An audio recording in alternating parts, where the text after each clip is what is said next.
सवात में timber mafia की कार्रवाइयां अरूज पर।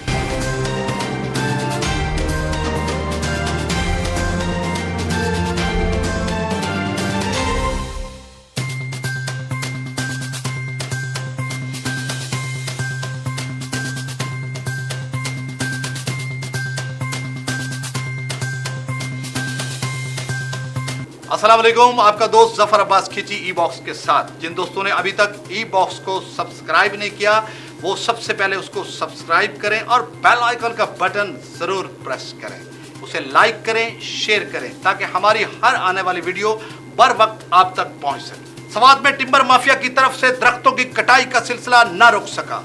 खवादा खेला के इलाके लाखार से टिम्बर माफिया की तरफ से खच्चरों के ऊपर लकड़ी लादकर स्मगल होने का इंकशाफ।